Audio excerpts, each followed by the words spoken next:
help me welcome Andrea Canter and Cindy Fuerstenberg.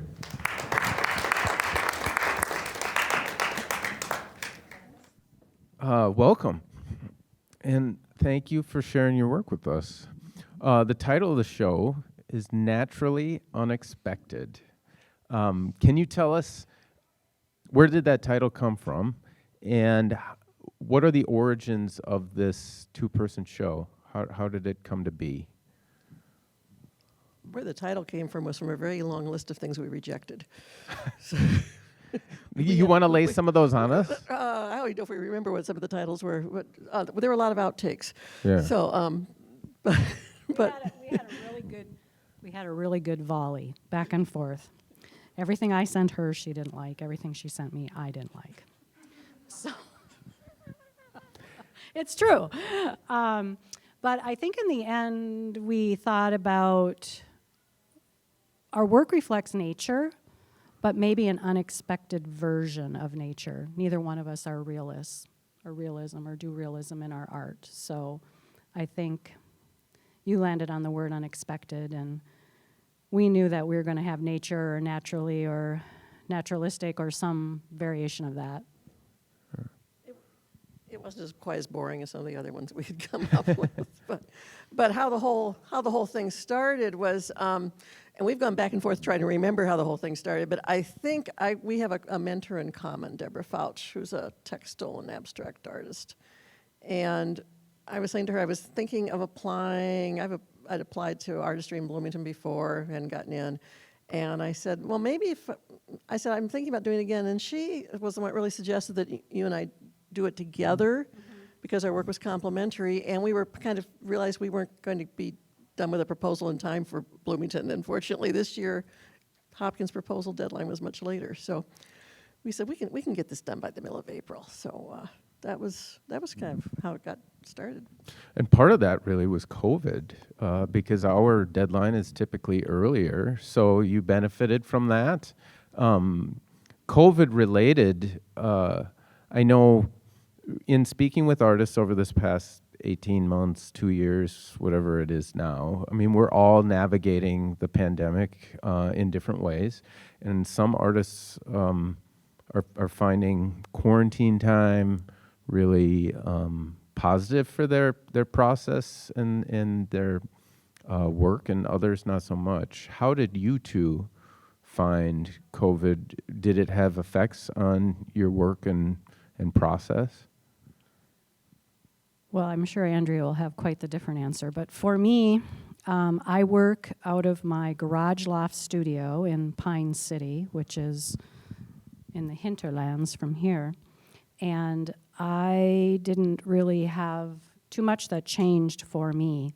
I think we were able to continue meeting as a pod. Deborah is our mentor, as we mentioned, and Andrea and I and a number of other artist individuals meet about every 6 weeks or so. And we just maintained that via Zoom during COVID.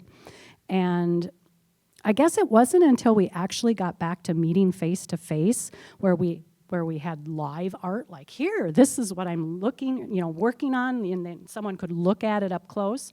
We submit pictures, but it's not the same. So in that respect, I think we were all really ready just to get back to meeting in person. You, on the other hand, were maintaining a real studio there. Actually, art was the one thing that I think kept me from going bonkers during that period of time, because right before COVID, I moved from the house I'd lived in for 44 years. And I was moving my mother into assisted living, and it's like it was one thing after, and I was having my knee replaced, and it was like one thing after another. So I have a studio in Casket Arts Building in Northeast Minneapolis, and the owners of the building fortunately said, you're tenants, you have the right to be here, so as long as masks in the building and no visitors and no appointments, you can use your studios as you wish. And so that was like both a refuge from a condo that I was having trouble adjusting to, and also from the fact that there wasn't really anything else to do. Mm-hmm. So I think I got into working every day and being over at the studio, 3 or 4 hours at a time, and I got an awful lot of work done. Nobody was seeing it, of course, Except I would drag Deborah and her mask over to look at things, and use Instagram and whatever other ways you have of communicating what you're doing. But so for me, it was more of an opportunity, and it got me into some routines and trying. It was also a good time to experiment. That's when you gave me the pile of hosta leaves, in fact, and that was the first piece that I really worked hard on using that kind of material. But so that was how I spent COVID, and it's kind of pretty much, things haven't changed that much.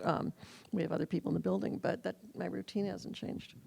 You referenced the hosta leaves. There's a number of collaborative pieces in the show where each of you provided materials to the other artists, and then you responded to them. Was there any fear involved in that act, or did you trust each other, or was there an enhanced sense, an amplified sense of responsibility to make something great with this person's supplied materials? Tell us about that process and went through your mind. I used Andrea's photographs, and that was a challenge for me because I had not, up until that point in time, utilized photographs in anything that I'd done. And I'm right in the middle of the fiber textile work, and so I had to run samples, which would be kind of out of the ordinary for me. I don't usually run a lot of samples. I can usually just kind of have just an very vague idea of something that I want to do, and then it just evolves. But I had to really stop and think. I felt a little intimidated.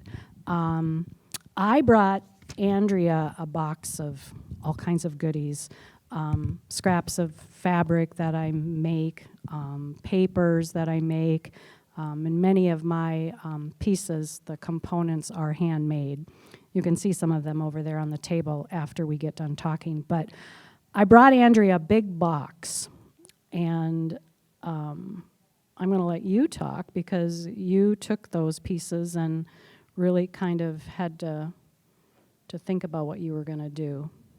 The hosta piece, which is the one out there with the plexiglass around it, because I've now learned to never make anything with something as delicate as hosta leaves again, because you'll spend a fortune trying to protect it. But that actually was way before we came up with the idea of doing a collaborative show. That was one of the first things I worked on, more than a year ago. And so that really wasn't a collaborative piece, except Cindy happened to have given me a bunch of hostas, because I said, I used to have all these wonderful hostas at my house, and they would turn these funny, cool colors by February, and now I don't have them. She says, oh, I've got plenty. So that's where that piece came from. But when we decided to do the proposal, and we said we should have a few pieces where we actually deliberately share work. So Cindy gave me a big bag that had some of her handmade papers and fabrics, and there were some other interesting things like this paper that had coffee grounds stuck to it, and anyway, a whole bunch of interesting things. But you're asking about whether it was a little intimidating, and it was, because the first piece or so that I did that way, I remember Cindy saying something to the effect that she was kind of surprised how much I'd buried her fabric. And I thought, okay, I'm not making the best use of this being Cindy's stuff, so how do I do that? So I worked a little harder at it, and I think because I worked with paper a lot anyway, working with your paper was just kind of like working with my paper, but I don't work with fabrics. So I thought, okay, there were some really interesting fabrics there. So ultimately, the final piece I did, the collaboratives, is the larger piece that's called Green River Valley, and it started out with a really large piece of Cindy's fabric that looked like the hoodoos or some of the stone outcroppings out in the Southwest. So that one I thought really showed off Cindy's part of it. And then she had given me like, 100 pictures. I remembered that she had given me a picture of the hoodoos in Bryce Canyon. So when I saw her work that I said, those look like hoodoos, then I dug out that photo and I went, okay, I'm going to do something with that because that complements what she just did with my fabric. So that's how those two pieces were. So in the end, I think we found ways of complementing each other in a way that wouldn't have been possible had we not borrowed from each other. Mm-hmm. Did you find the process of doing those collaborative works in the end quite positive? Would you do more of it, or? Yeah, I definitely would, because Yeah. I don't really intend to get into doing working with fabric in terms of creating it myself, but it was fun to work with it. Yeah. So I tell lots of people that I know that are artists and find that they have junk left over. I said, hey, don't throw anything away. I might be able to use it. So, And I say yes as well. I just used another one of her photos this week and made another piece. So, Really? yes. Awesome. of course, there was that time when she says, oh, I like those sunsets you took in Iowa, but could you do one that has, and I said, I intended, when I went back to visit my mom in Iowa, and I said, Cindy, it was cloudy every night. There was no sunsets. So. Cindy, you mentioned running samples, and that's that turn of phrase isn't familiar to me. I take it as doing kind of demos or rough sketches, maybe. Is that what? Am I taking that correctly? You are. The type of work that I'm doing with the fabric and textiles often requires working out a lot of technique. And so sometimes I will take a small scrap of fabric and say I want to do this to it, and then I'll run a sample. In the case of the collaborative work, I knew I wanted to weave one of the photos, and it ended up being the birch stand at Banning State Park. And I had never taken 2 copies of a photograph, half of which is dipped in beeswax, and wove them together. And I ran a sample just on copy paper. And it's a good thing because, that's working out the technique, and I discovered that the strips that you cut are not identical. Therefore, when you piece them in, especially when you're working with a stand of trees, all those tiny little branches and everything has to line up. So I figured out in a hurry that I had to custom cut each one of those strips to make sure that it fit. And if I not run the sample, that would have created a problem. I would have destroyed a good print of the photograph. I also ran a sample when I did the Muir Woods redwoods, it's the sequoia. I thought, actually, I dipped the paper sample in beeswax and it worked out fine. But when I used the real photograph, one that had actually been printed, the ink lifted up off of the photograph. So, it just, I don't always run samples, but because I was on unfamiliar territory, I really felt that it was necessary to run those samples first. But usually it'll be in the middle of a piece, if like a fiber textile piece, and I know I can see how I want to create the plant or the representation of it. The old growth pine pieces are a really good example of this. I had to figure out a way to make stiffened bundles of needles out of embroidery floss. So I found myself having to run small samples of things like that. This is, as long as we're talking about the old growth, the fabric starts as black, and then I do a process of like doing resists and pulling color out and putting color back in and monoprinting on it and spraying things into it. And all this embroidery floss is lined up here. I don't know how many of you use this technique, but I'm not professionally trained, so I often struggle with getting the right blend of hues, is it? All the different grays and blacks, am I right? Somebody help me out here.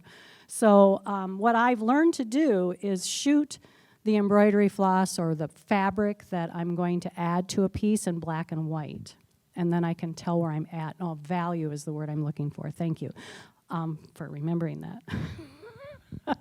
So this is an example of that. So here I've started to put the needles on, and I'm wanting to make sure that I've got a nice variation of that. So I don't know, it's kind of off the topic of samples, but it's... But it's process. It's a process, yeah. definitely. So I shoot a lot of things in black and white. So I would encourage anyone who's dabbling around, that for me has been a lifesaver. Shooting things in black and white. Because how sometimes you just know that maybe something's not quite right, but you can't put your finger on it. And then I'll shoot it in black and white, and it'll be, oh, that's the problem. I don't have enough medium. tones in there, So that's been helpful.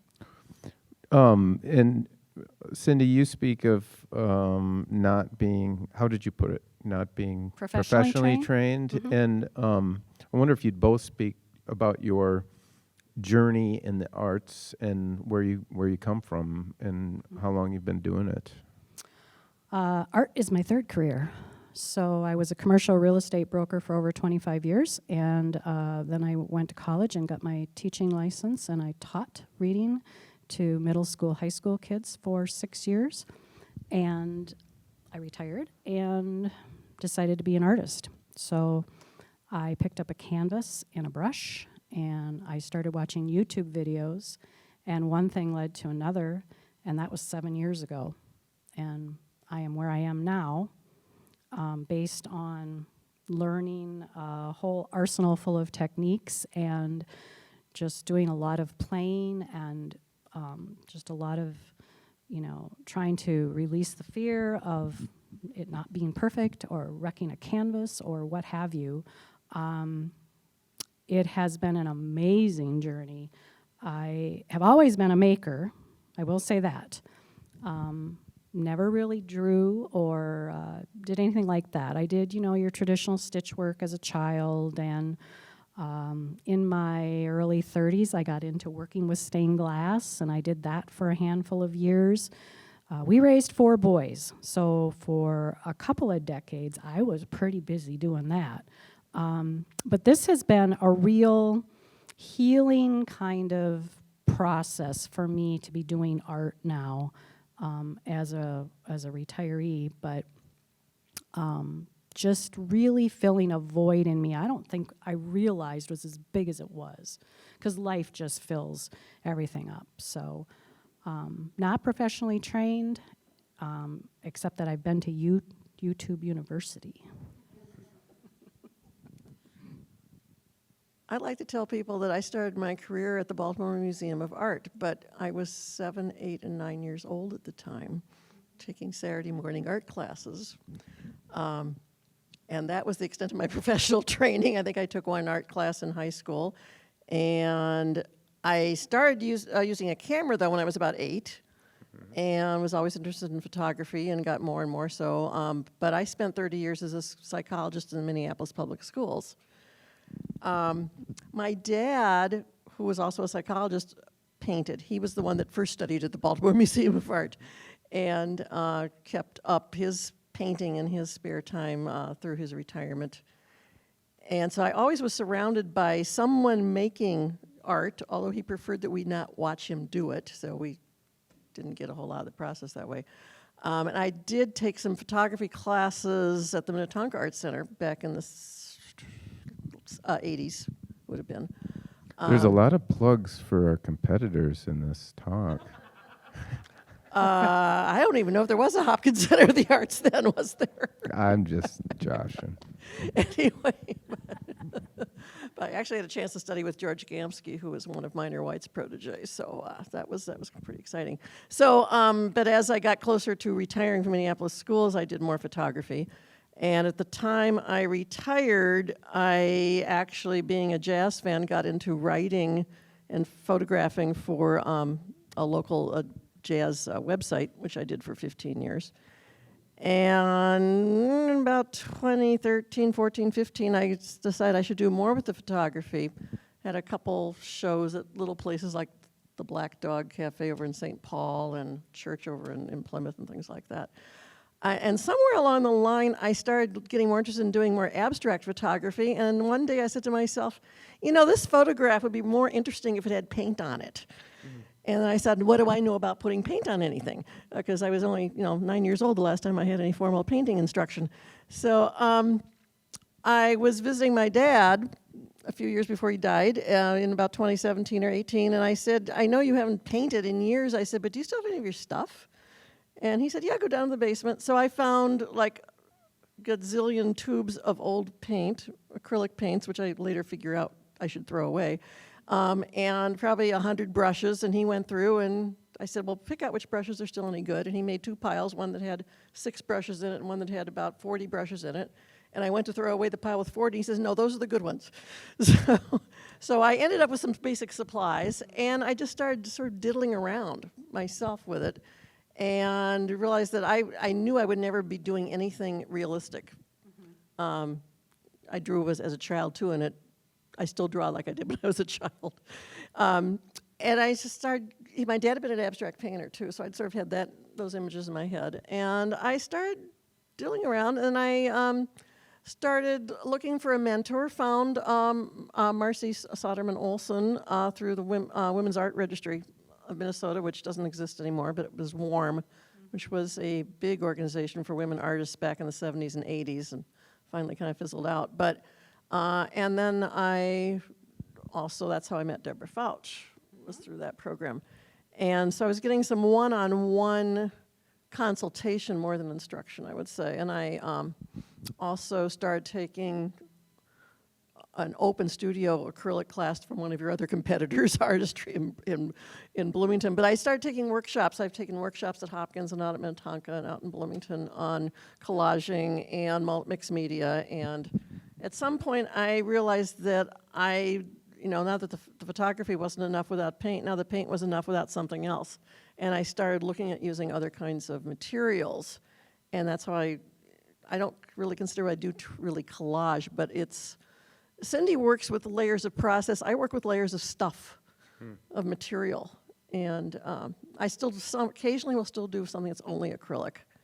But it's, most of my stuff isn't really thought out ahead of time. It just sort of happens when I pick up whatever I'm picking up, which is sometimes a canvas of something that I hate and decide I can do something new with it.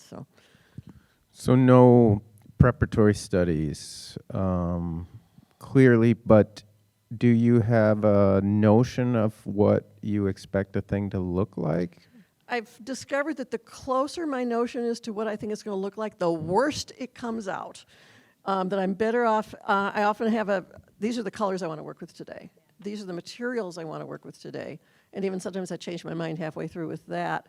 But I like to have basically come in with a loose idea that I think combining these two materials would really be cool, or combining these marks would be interesting, and let it happen. And then sometimes if I say, oh, now I think I know what it's going to turn into, and that's when I wreck it. Mm-hmm. So, yeah, the looser I am, the better off I am. And I'm not sure, that doesn't really fit with maybe the rest of the way I live my life, but it works fine with art. So.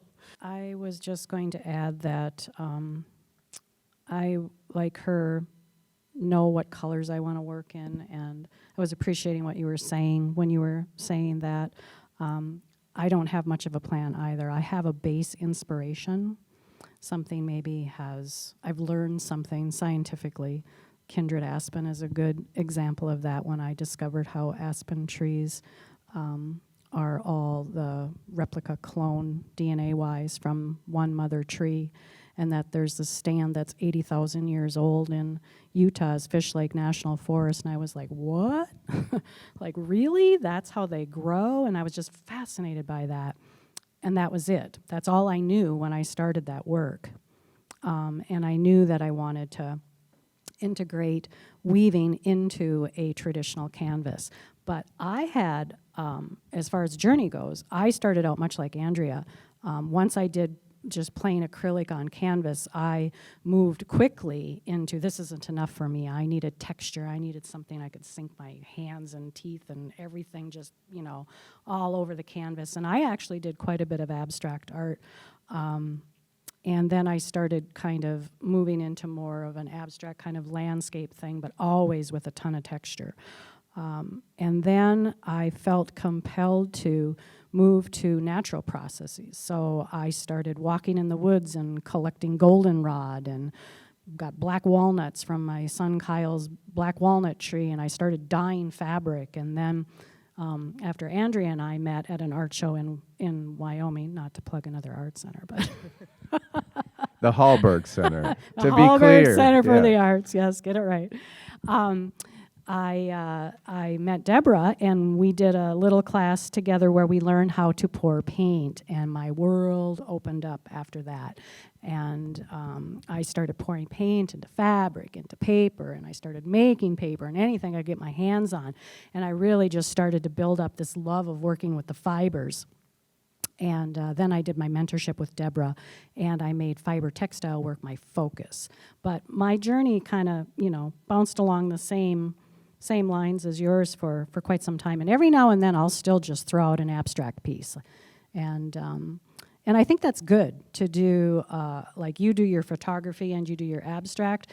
But I think it's good to do, some that, for me, it's more, nature-based with trees and things that are part of nature, and then just totally do something abstract. Still, like, releases something.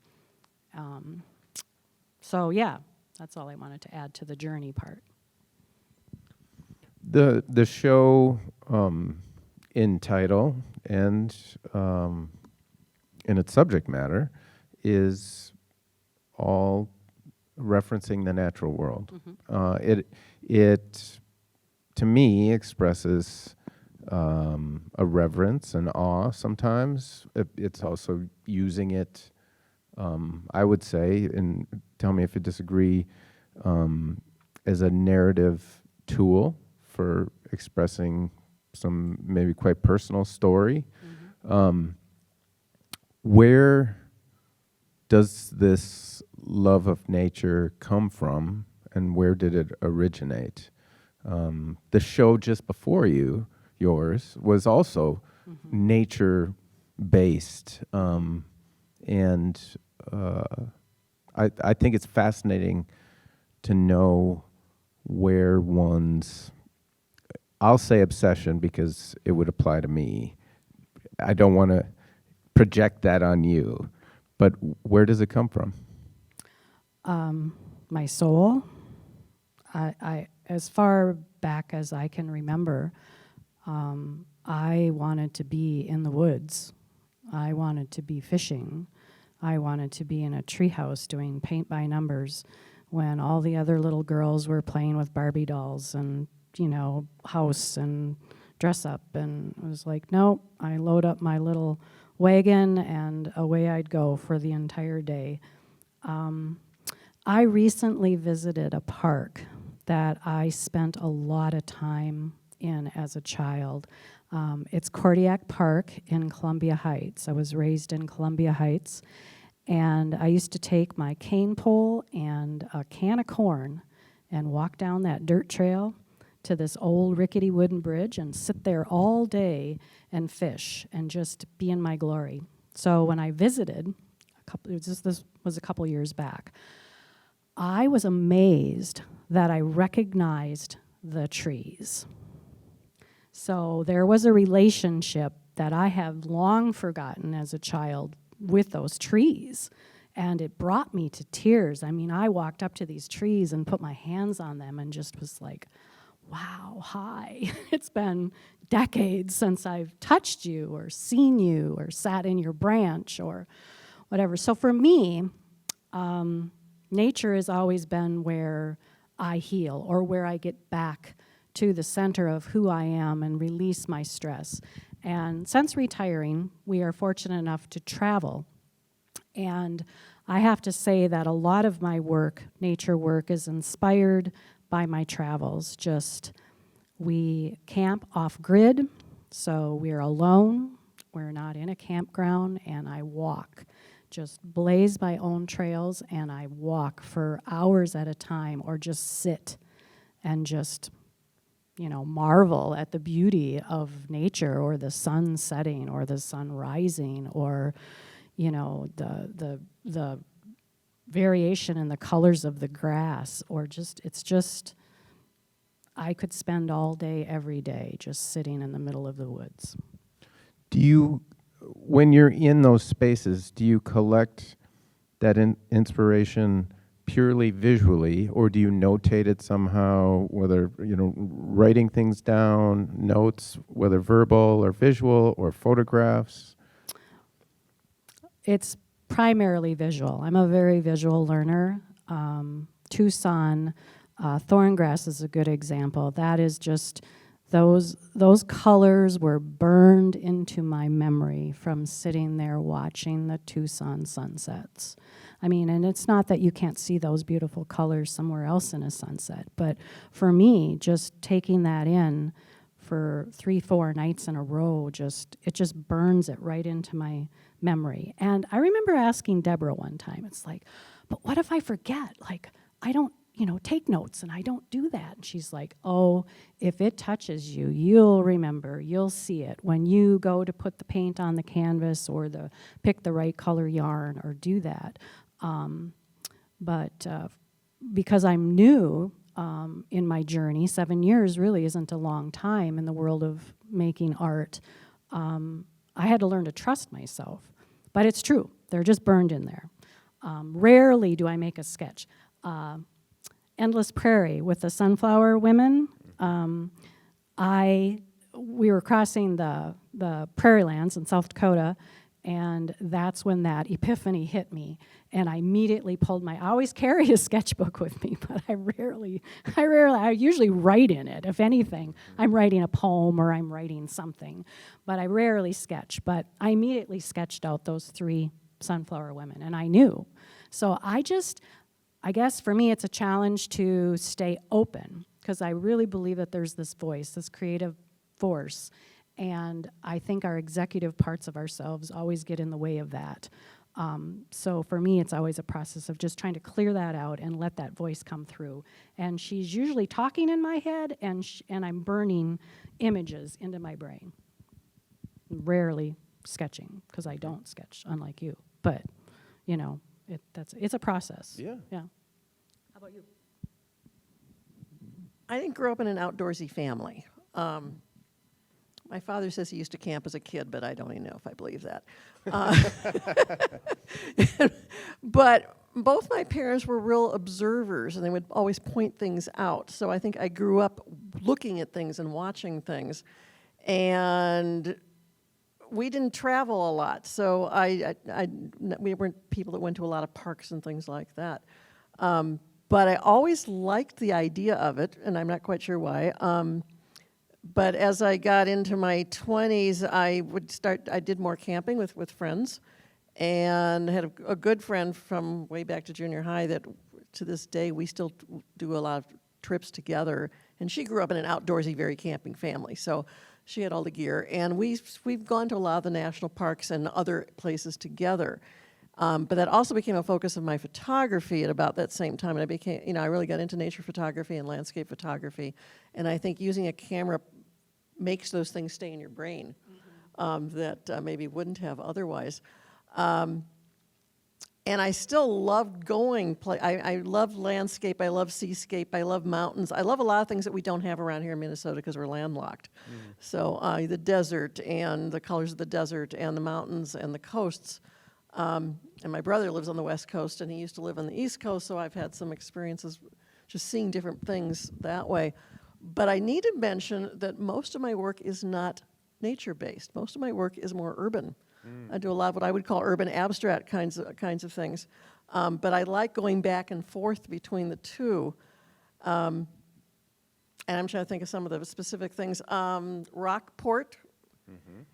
I named it after one of my first experiences on the northeast coast off Massachusetts. But as I looked at it more later, I said I think I threw some of the West Coast into it as well. When I started adding paper to it, it started looking also more like the Oregon coast.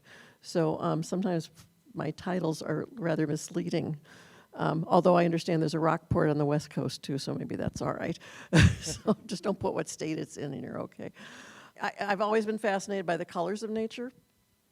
And without having that family background going way back, I still think my parents really gave me a love of nature anyway.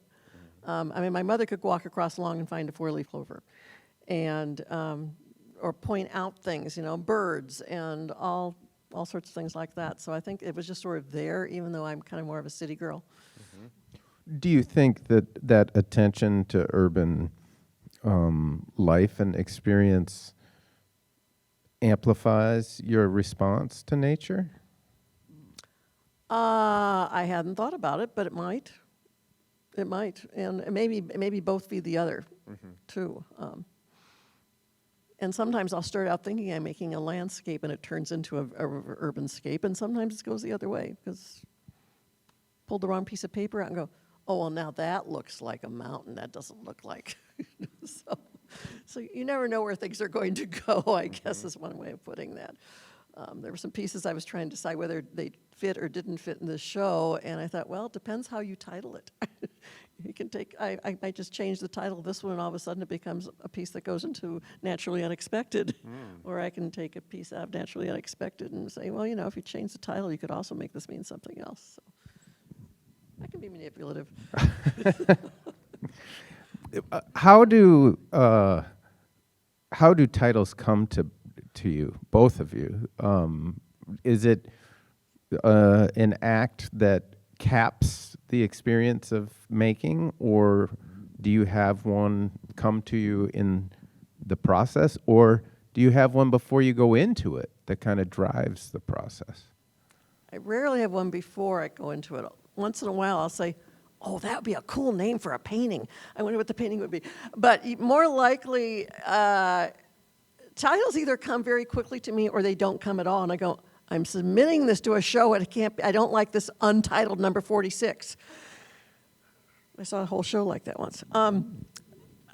So sometimes they're more contrived because I had to come up with something and I just couldn't. And I'll look and I'll say, okay, it looks like it could be this. The nature ones are easier for me to title than the others.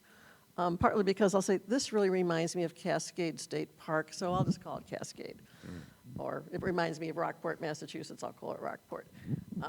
The urban ones are much harder for me to come up with titles from, because there usually isn't something that obvious. So that they'll be a little more contrived or a little more fun or a little more desperate sometimes. But if it has a specific place in the title, it's because the piece ended up reminding you of that space versus you were thinking of that space as you were making it? Usually I must say, I'm going to make a piece that is like Grand Marais. I'll realize usually it's after I'm done with it, I'll go, well, now that reminds me of, and that's where the title will come from. It isn't usually the other way around. Cindy? Titles used to be more important to me than they are now. A lot of times I'll be a good ways through asking, what is this going to be called? And I don't get an answer. But at some point, one presents itself. That, I think, happens more often than not. But there still are pieces that I know parts of the title, like the Tucson piece, for example. I knew that was going to be Tucson because I started with that fabulous sky. And I knew that Endless Prairie was going to be Endless Prairie because it was about walking endlessly across the prairie. But I think it's an interesting observation that it used to be really important. The title was almost as important as making the work itself, and the more I just lose myself in the process of making the art, the less important that becomes. There's a mix of abstracted but recognizable imagery in the show, and then abstracted to the point of non-objectivity. How do you decide what pocket, because there's a certain fluid back and forth that's happening in both of your works. So when is that decision made, this is going to be recognizable or it won't be? Because even in your work, specifically the layered composited photographs, I mean, it's still, there's recognition there. How do you make that choice? Well, if it isn't obvious, like it would be with the Endless Prairie or the Old Growth or the Kindred Aspen, let's take Chromosome Circus, for example. That is definitely more of an abstract piece, and it started out with very colorful background and stitch work on a bee-soaked piece of canvas, and ooh, this thrift store scarf looks great with that, and ooh, let's bring in some blues, and let's add this, thing across the top, and let's weave this over here. And I was just totally going for abstract. And then one of the fringe released itself from the edge of the scarf, and it landed on the canvas, and it looked like a little squiggly sperm. And I went, oh, that's kind of cool. Let's cut a bunch of those off there. Let's just put those in there. And then I was like, what is going on? Like, what is this piece? Like, what am I working on here? And I started just thinking abstractly about women and how we put off giving birth to babies until we're in our mid to late 30s, and the difficulties that causes. And it's really hitting home with me now because I have a daughter-in-law who is 33 and trying to start a family, and my niece went through it, with the in vitro and losing babies, and so that one I could just kind of backed into, if you will. It just started out as a free play session making an abstract piece of art. And when that one little act of that fringe falling off and hitting the canvas happened, that's what it was, and that's what I let it become. Because, as I mentioned earlier, I'm working really hard to get out of my head and listen to that creative voice, because that is where the best work comes from. I can see that now looking back. Every time you try to push it or direct it, like you were saying, you don't just sit down and say, I'm going to make a piece that is about Grand Marais. I mean, sometimes that works. Sometimes I'll frame it just a bit, but not it. More often than not, you just have to allow yourself to go. It knows where it's going. You just don't know where it's going yet. Cool. Andrea? Let's take the 4 composite photos separately, because since they are a photo, I didn't create the image. Mm-hmm. Yeah, but what I did was on each of those is there's 2 or 3 images I put together to abstract it. Mm-hmm. But it was still going to look like what it was to some extent. The double solstice, that's a tree. I mean, really, mm-hmm. I didn't destroy it that much.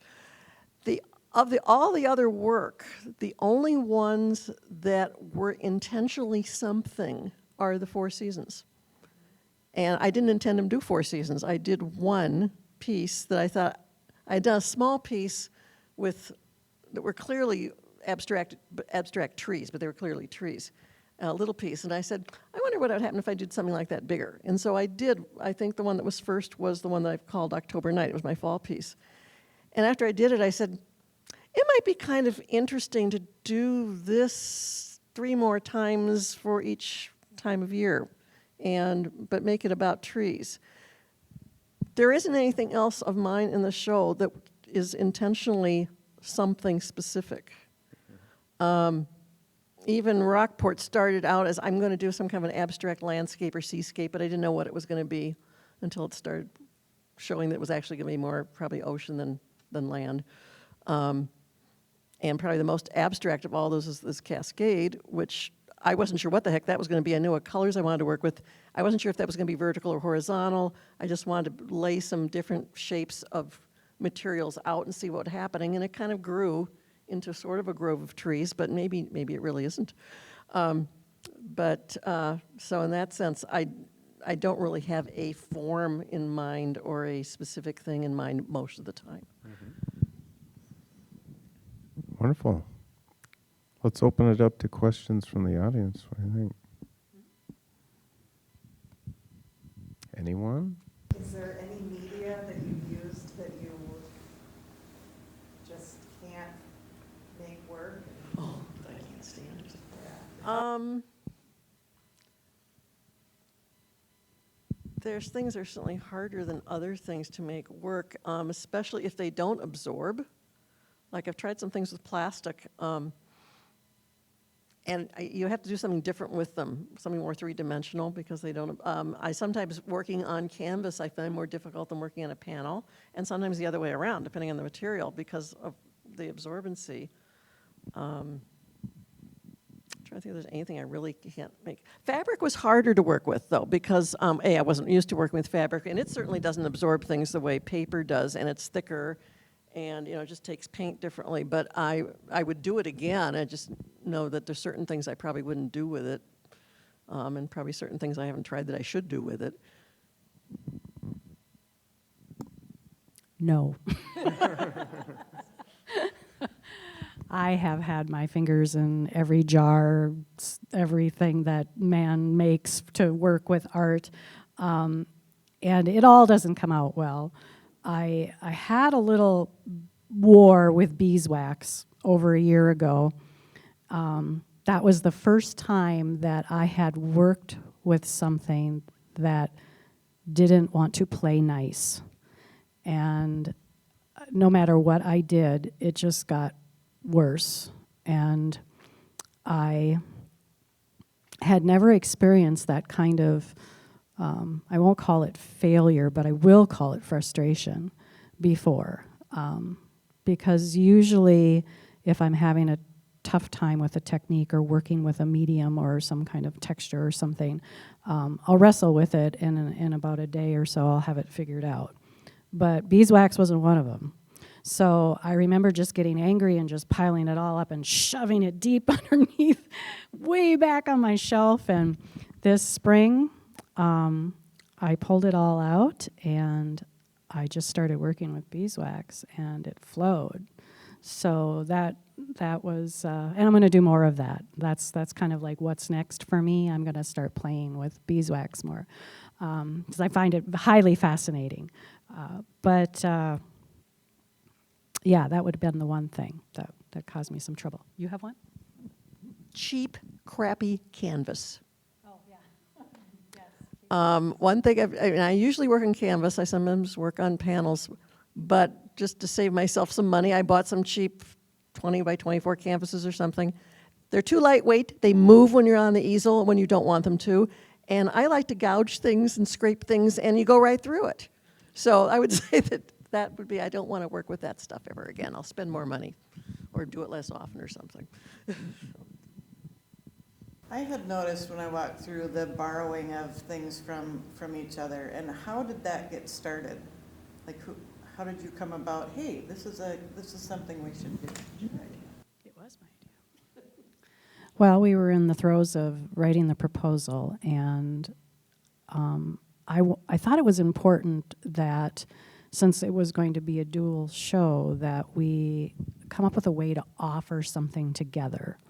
And so we talked about that a little bit, like what would happen if I said to Andrea, you use all kinds of stuff in your canvases. And so it seems to me that, I could go through my scrap box and come up with a whole slew of things for you. And I said, you'd probably have to give me photographs, and, what could I do with those? And I started thinking about my, kind of on my bucket list of things that I wanted to try, stitching onto photographs and that kind of thing.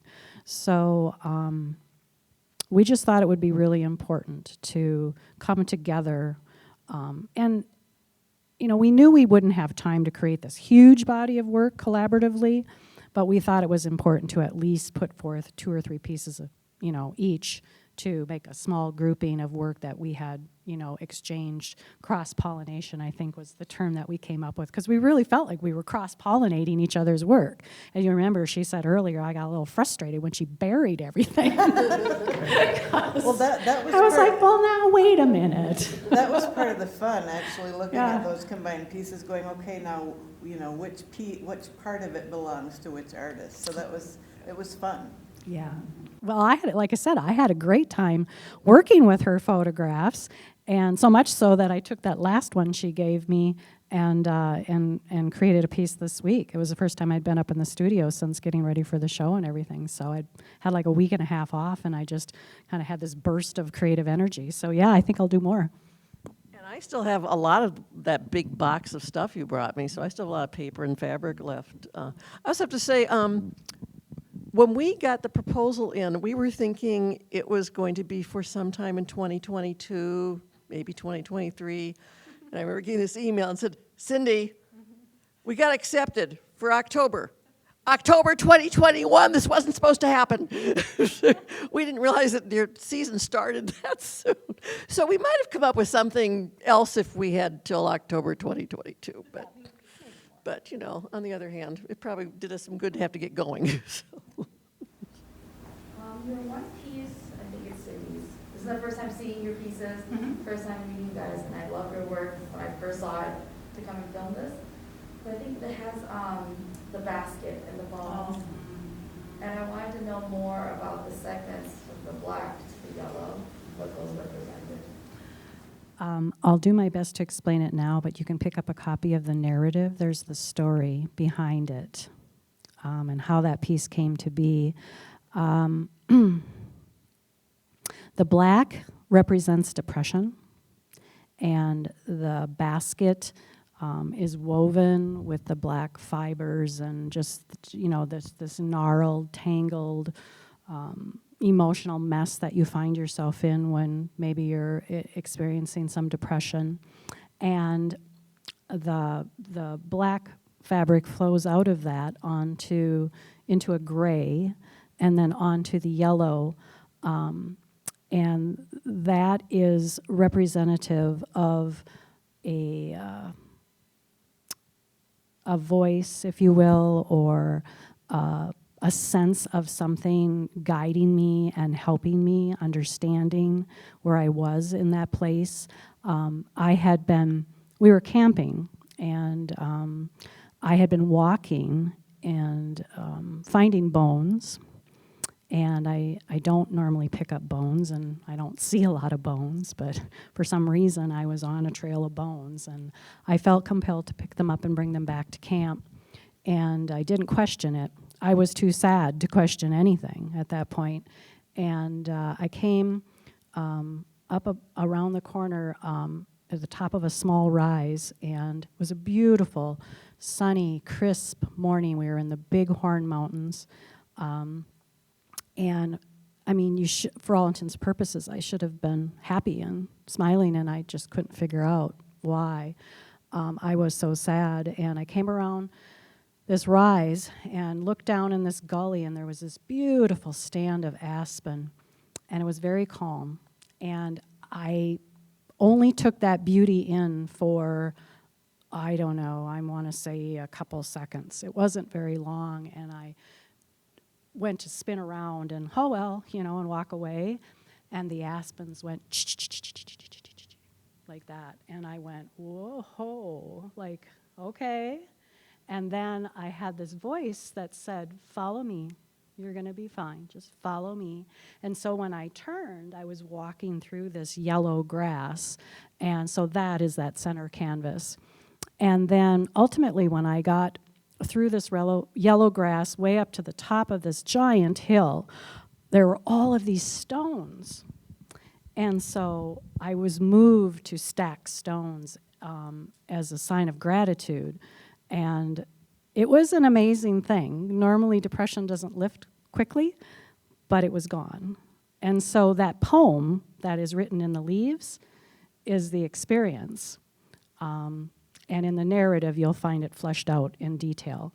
So that's what that was about. Cindy, Andrea, thank you so much for sharing your work with us.